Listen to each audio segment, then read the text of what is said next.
What's up, Moto Buddies? Mike here, Taco Moto Co and Baja Taco Tours. I've got an engine on the bench today. We're going to do a little explainer, and I'm going to show you something that I've discovered on this engine that's a little bit surprising. I hadn't seen this before regarding the idler gears and the oil pump gears on the 450, 500, 501 series engine. So this particular one's a 20 plus, and all of the KTM small displacement, so everything under 1 liter is using these plastic nylon high strength oil pump gears. And it's not just KTM. Beta uses them. There's a lot of other brands that'll use this. And so the primary reason for doing this is the low torque that's transmitted into the oil pump, the low torque demand for the oil pump. This is it right here. So this is a gearator type oil pump. This is a rotating rotor. So there's an inner and outer rotor. The outer area is called the annulus, and then the inner rotor spins. So let me just kind of walk you through that really quick.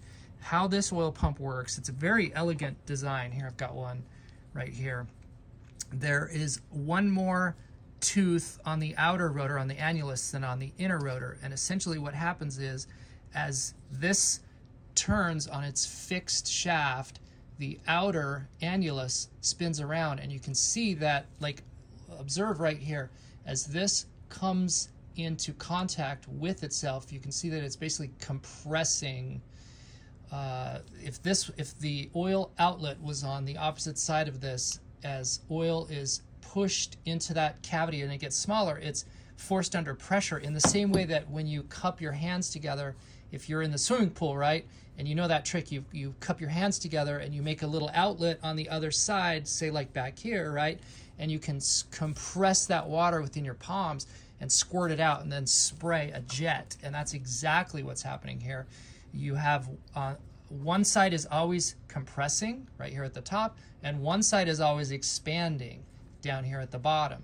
And so on opposite sides you have compression and expansion. The expansion is where the vacuum is created and oil is sucked in, and then the compression side is where oil is pushed out. And that's exactly what's happening here. And as you observe this, the inlet side is down here on the bottom, and this is under expansion right here, but then it begins to compress, and as it does, actually it goes this way, so it's expanding here.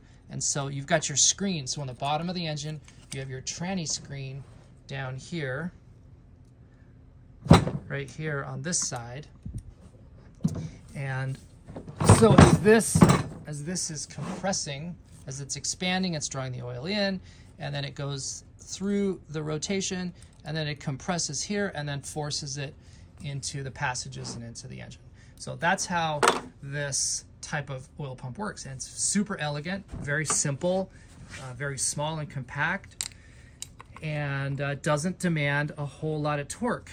How this one works is there's a little locating pin. This is just the torque pin right here. This is how the power is transmitted into this gear. So this is the driven gear, and you see it's got this little chamfer thing, that little groove in there, and so that fits over that and goes on the pin, and then that's what you can hear a little bit of gurgle in there. I've sort of primed that. I've put oil in those pumps in the gears, and you can see that that's what transmits that energy.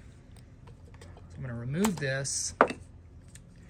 So with that information in mind, this is the idler gear, and so this is the larger diameter gear. On the 250, 350 series engines, this is much bigger, and there is a long known history of warping on these gears, and KTM has used a couple of different generations of formulas or just compounds to combat that warping.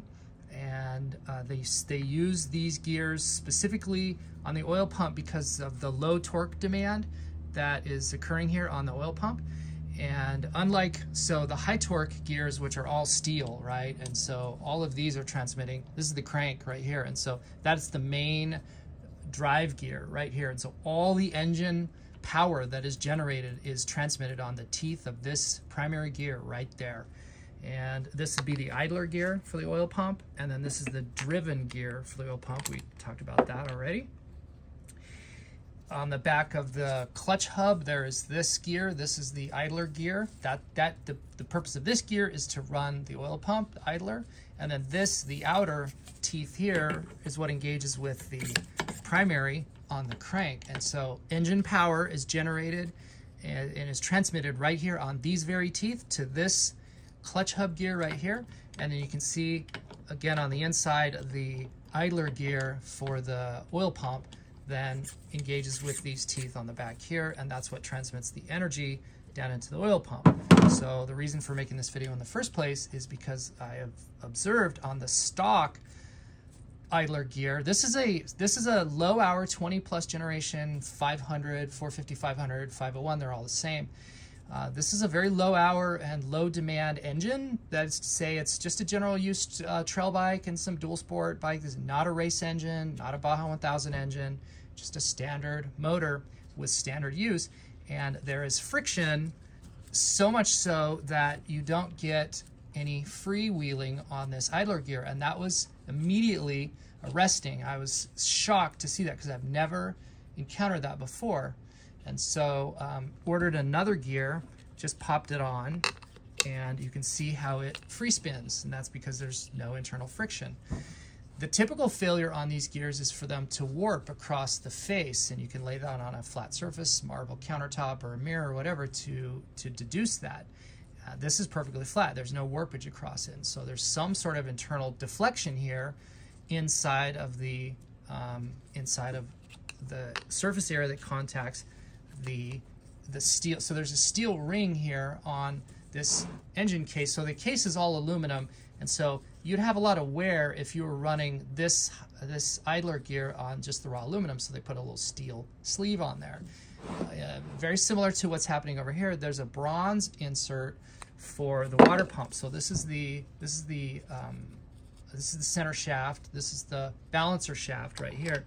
And so that center shaft, it just rides on a brass bushing, and then there is an oil chamber here in the back, an oil passage, which puts high pressure oil here to lubricate that. So you have your balancer shaft here, and this is the output shaft that goes and drives the water pump. That's inside of the housing.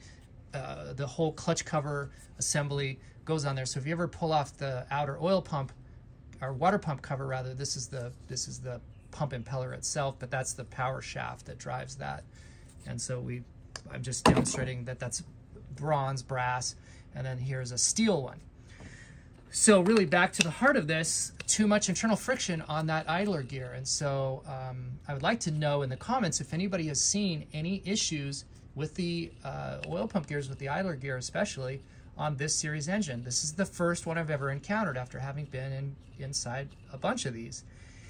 We do have a set of aluminum gears, CNC billet aluminum gears that we're manufacturing, and I'm just waiting for the primary supplier to get those done, and then we'll begin testing, and then we'll release those. We have done those specifically for high demand engines like Baja 1000 builds and long life engines for ultimate durability. These gears are great and have been great. Again, I've not seen any issues with these up to this point. And this is a service wear item. The book doesn't exactly tell you when to replace these. There's no set mileage or hour interval to replace these, but the book does tell you to do inspections specific, let's say on the piston. So the book will tell you to do a piston. I think on this motor it's 150 hours. It's probably less on race service. And the concept would be when you're doing a top end, you're doing some of these large engine service works, these maintenance works, you are going to inspect this and then replace as necessary. And so I've known guys who are inspecting and changing these every 150, every 200 hours. But at the same time, I know guys who have 1,200 hours on their bottom end and have never looked at these and don't know if they're good or bad, but the engine seems to run fine, and so they don't know what they don't know, but I bet you they would be in good shape. So very inconsistent service performance with these nylon gears.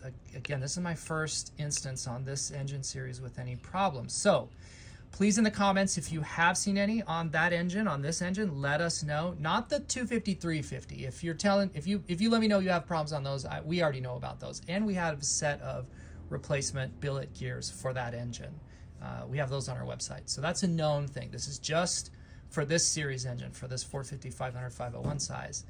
Let us know about that. If you also have any questions about oil pumps, before I kind of wrap this up, here is a nylon version of the same thing. People will poo-poo on the nylon, but we've seen incredible service life out of these.